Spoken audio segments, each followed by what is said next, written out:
Our suspect's name is James Egan Holmes. Middle name E-A-G-E-N, last name H-O-L-M-E-S. Date of birth 12/13/87. He resides at 1690 Paris Street in Aurora, apartment 10. I'll be discussing the situation at his apartment in a few minutes. His history with the Aurora Police Department is one traffic summons for speeding in October of 2011. We have no other criminal history on Mr. Holmes. This event began at 00:39, so 39 minutes after midnight. The first calls came into 911. I'm told by a colleague, you could describe it as hundreds of calls coming in. Within roughly 1 minute to a minute and a half, police officers were on scene and apprehended Mr. Holmes in the back of the theater. There were approximately 25 officers on scene within minutes. They spent, besides searching the theater, a good portion of their energy on taking victims and placing them immediately in police cars and driving them to local area hospitals. In the end, with the assistance of our colleagues in law enforcement in this community, there were around 200 officers on scene here. Mr. Holmes was apprehended outside a white Hyundai parked in the back of the theater, and he was apprehended with 3 weapons in the car, and one was left at the scene inside the theater. The weapons are as follow: an AR-15 assault rifle, a Remington 870 shotgun, 12-gauge shotgun, and a .40 caliber Glock handgun. We believe those 3 weapons were used in the scene, and another .40 caliber Glock handgun was found in the car. We're not sure if that was also used in the scene. I imagine I will be asked how many rounds were fired. My answer is we have no capability right now of calculating that number. There were many, many rounds fired. Our best available count on injuries as of right now is that 71 people were shot, and that 12 are deceased. 2 died at area hospitals, and 10 are deceased in the crime scene at this time, and we are making best efforts to identify and remove those 10. There are many critical patients, and I'm not in a position to give you any update on the 59 who were injured. We believe that as part of this assault, Mr. Holmes set off 2 devices to distract the crowd. They ignited in some form and released some sort of irritant or smoke. And we know that his car was parked nearby in the back. Victims were taken to 6 area hospitals: University of Colorado Hospital, Swedish Hospital, Denver Health, Rose Medical Center, the Medical Center of Aurora, Children's Hospital, and Parker Adventist. We are not looking for any other suspects. We are confident that he acted alone. However, we will do a thorough investigation to be absolutely sure that that is the case, but at this time we are confident that he acted alone. During the shooting in the one particular theater, theater number 9, some rounds penetrated into an adjoining theater, and we know at least 1 person was hit inside the adjoining theater. The suspect was dressed all in black. He was wearing a ballistic helmet, a tactical ballistic vest, ballistic leggings, a throat protector and a groin protector, and a gas mask, and black tactical gloves. We had over 50 detectives respond to the scene, including the 150 to 200 police officers and deputies, and over 50 victim advocates to work with family members. And all our federal partners are here, and we deeply, deeply appreciate their help. We've asked the community if there are any tips, any observances, any witnesses to this event that we haven't already contacted, that they call our tip line, 303-739-1862. In addition, for those in the community who feel traumatized by this event, we have a hotline being offered for Aurora Mental Health for counseling. The phone number is 303-617-2300. The crime scene is rather large. It includes numerous cars in the parking lot. We're doing our best to get them released to the owners of those cars as soon as possible, but we will be here for some time. With regard to the residents, Mr. Holmes lives at 1690 Paris Street. We responded up there fairly quickly after we identified him, and our investigation determined that his apartment is booby-trapped with various incendiary and chemical devices and apparent tripwires. So we have an active and difficult scene there. It may be resolved in hours or days. We simply don't know how we're going to handle that. I will tell you that we've evacuated residents to a safe distance, and it includes 5 buildings in the area being evacuated. We've been asked how many folks were in the theater. We can tell you there were 4 showings of the Batman movie. All of them were sold out, and we have interviewed close to 200 witnesses. As to how many people were in the theater, that's the best I can tell you. A caution about social media. Please, as responsible journalists, be very careful. We are analyzing all social media that is out there about this event, and I can tell you that we are already finding that there are a lot of pranks. There's even someone who called a national media station and represented to be me. Our colleagues in the adjoining mall have closed the mall for the day out of a cooperation and spirit of cooperation with our investigation.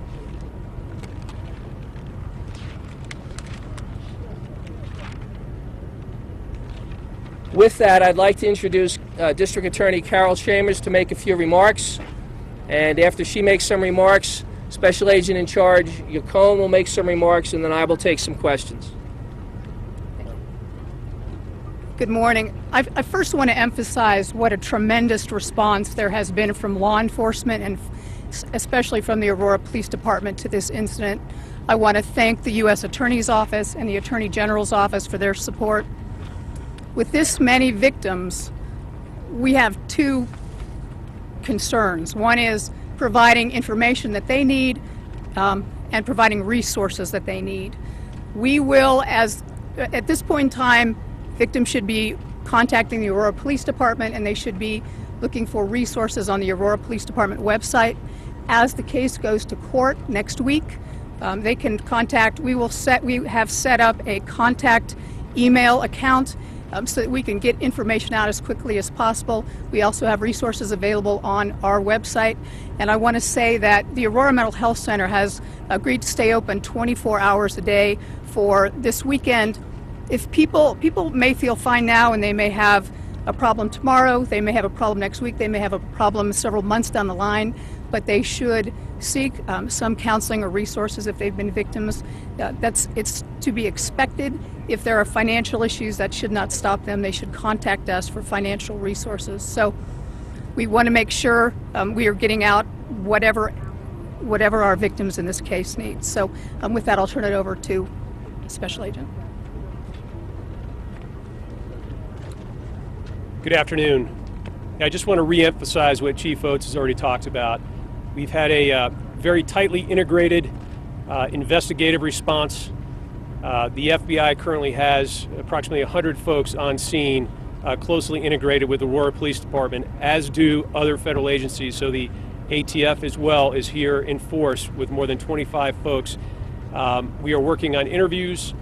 We are also collecting evidence, and we are trying to run leads that span beyond Colorado at this point. I want to emphasize, at this point, we do not see a nexus to terrorism, but we are continuing to look, and we are being as cautious as possible with the investigation as we move forward. So the Joint Terrorism Task Force, representing at least 23 federal, state, and local agencies, is on site. And again, we are lashed up tightly with the Aurora Police Department and working in a very coordinated fashion. I'll be followed by Chief Oates, and we'll be prepared to take questions. Again, I thank all our colleagues in law enforcement for their support today. I'll make a note that Senator Udall has joined us, and we're very appreciative of all the support from all the community leaders who are standing behind me. With that, I will take a modest number of questions. Any idea on the motive of this? Have you talked to the suspect And we are not speculating on motive. Chief, can you walk us through the timeline of this? When it inside the theater? Okay, let's do one at a time. How did he get inside the theater? That is under investigation. I will tell you that his car was parked right outside the back door. Can you walk us through the timeline of this, when it began, kind of point by point, and how much time elapsed? Again, we were on scene within a minute or a minute and a half, and we immediately arrested the suspect in the back of the theater. From our first call to his apprehension was about a minute to a minute and a half.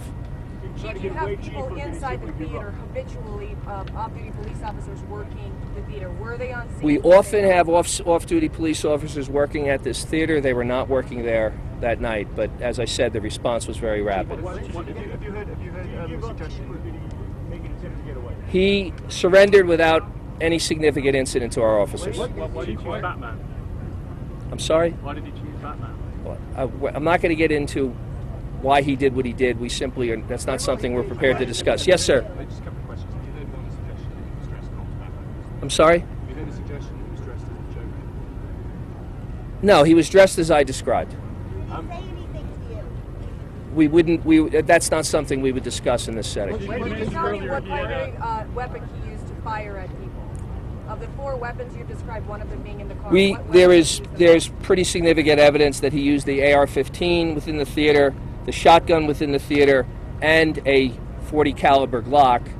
In the end, he was in possession of 2 .40 caliber Glocks. So which one he used in the theater, or both, that's something we're working on. Do you have an order that he used them in?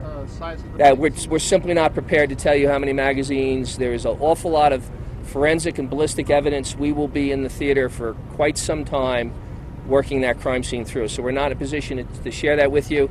The ages of the Chief, victims. Ray Kelly in New York they changed some of their plans for this evening. He said on camera that the suspect said he was the Joker and had red hair, but he is cooperating with you. And can you comment on that? No, I can't. I will tell you that I received a phone call from the NYPD today.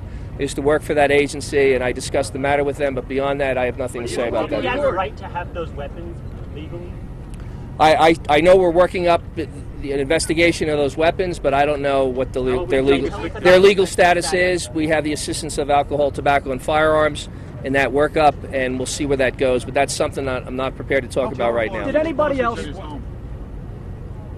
We are not sure what we're dealing with in the home. They appear to be incendiary devices. There's some chemical elements there, and there are also some incendiary elements. They're linked together with all kinds of wires. As a layman, it's not something I've never seen before. We have a lot of very smart bomb techs up there trying to figure out what we're going to do. Why did he tell you that they were explosive in his apartment? We don't know why he told us that. Some of the victims' children. He's cooperating though, somewhat. Sounds like he's talking to you about. I'm not going to discuss what he's told us. Aside from Why that did you speeding start ticket, shooting with? has your department ever been made aware of this individual at any point? That's the extent of our contact with him. Anyone else? Yes. What did you start shooting with? Did you start shooting with an AR-15? If I knew that, I wouldn't tell it to you right now. Yes. I'm sorry? We're not in a position to talk about the identity of victims. Let me talk a little bit about our handling of the victims. We obviously have a lot of work to do. We've mobilized at least 50 victim advocates to deal directly with the victims and their families. We set up a staging area for families at Gateway High School, which is right down the street, and that continues to be the staging area for victims. And obviously we ask that you give them some space and privacy. There are folks who are trying to locate loved ones. This is a very, very tough day for a whole lot of people. They've been through an awful lot, and we'd appreciate if you gave us some space. But we're not in a position to talk about any of the victims until all the victims are identified and all the family members are spoken to by us. So I'm not prepared to release his booking photo today, and I don't know when we'll do that. Yes, sir. Is it legal to carry assault rifle in this state? I don't know the status of the legality of his possession of those weapons, and I'll leave it at that. Is there any evidence All right. in San Diego? One more question. Yes, sir. Chief, we had a witness tell us that he saw a suspicious person in the front aisle that was lingering near the exit where the shooter came in. And I'm wondering if you looked into that, because you said you could be acted alone. So is that something you don't think played a part in allowing him to get in? We have information as to what occurred in the theater based on the roughly 200 interviews that we have made, and we have ballistic evidence inside that suggests how the shooting went down, but we have so much investigation to do, and that's the kind of evidence for a prosecution, not for a discussion at this time. Are there cameras in those Has to be open from evaluation of inside, the correct? shooter? That door, you couldn't access that door from the outside. It has to be open from the inside. We're not prepared to discuss any theories about how he got in there with the weapons, but we will tell you that his car was parked right outside the back door. Are there cameras in those How theaters? long did the entire thing last? If you got 911 call starting at 12:39. We know there are a lot of rounds fired very rapidly. We know we were there within about a minute and a half to 2 minutes from when we were called. Now, in an event like that, you know, we can surmise as how much time it takes for someone in that traumatic event to call 911 and get through and dispatch to us. That will all be looked into. I think we'll leave it at that. Thank you very much, folks. We will offer an update to you at 7 p.m. 7 p.m. and that update will be at Aurora City Hall. Okay? Thank you very much.